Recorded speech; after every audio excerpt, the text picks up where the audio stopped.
सोचिए गवर्नमेंट ने किसी पीएसयू या फाइनेंशियल इंस्टीट्यूशन के लिए गारंटी दी थी, सब कुछ नॉर्मल चल रहा था, लेकिन एक दिन बोरोवर डिफॉल्ट कर देता है और लेंडर गवर्नमेंट से बोलता है गारंटी इन्वोक हो रही है।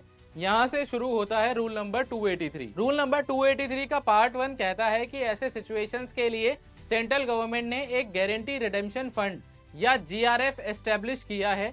ये fund public account of India में मेंटेन होता है।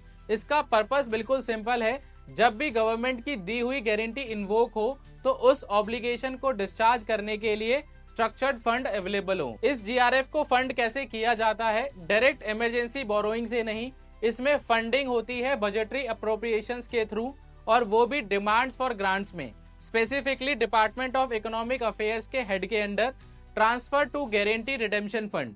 मतलब सिस्टम पहले से कॉन्टीजेंसी के लिए प्रोविजन करता है। अब रूल नंबर 283 का पार्ट 2 एक प्रिवेंटिव लेयर ऐड करता है। एडमिनिस्ट्रेटिव मिनिस्ट्रीज या डिपार्टमेंट्स को अगर लगता है कि कोई गारंटी इन्वोक होने वाली है या लाइकली है, तो वो बजट डिवीजन को एडवांस में इन्फॉर्म करेंगे, साथ में करेक्टिव मेजर्स का प्रपोजल भी भेजेंगे।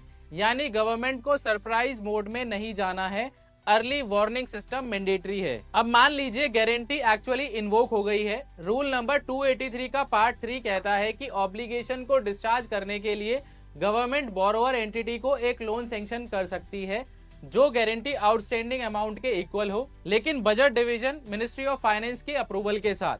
मतलब डायरेक्ट ग्रांट नहीं, स्ट्रक्चर्ड लोन सपोर्ट। और जो भी पेमेंट इस अकाउंट पर की जाएगी उसका फाइनल चार्ज होगा गारंटी रिडेम्पशन फंड पर, जो पब्लिक अकाउंट में मेंटेन्ड है, यानी अकाउंटिंग डिसिप्लिन इंटैक्ट रहेगा। रूल नंबर 283 का मैसेज बिल्कुल सिंपल है, गारंटी इन्वोक हो सकती है लेकिन सिस्टम प्रिपेयर्ड है, जीआरएफ एक फाइनेंशियल बफर है, अर्ली रिपोर्टिंग मैंडेटरी है और ऑब्लिगेशन डिस्चार्ज भी स्ट्रक्चर्ड और अप्रूव्ड फ्रेमवर्क के अंडर होगा। सोवेरियन कमिटमेंट का मतलब है कॉन्टीजेंसी प्लानिंग भी सोवेरियन लेवल की होगी।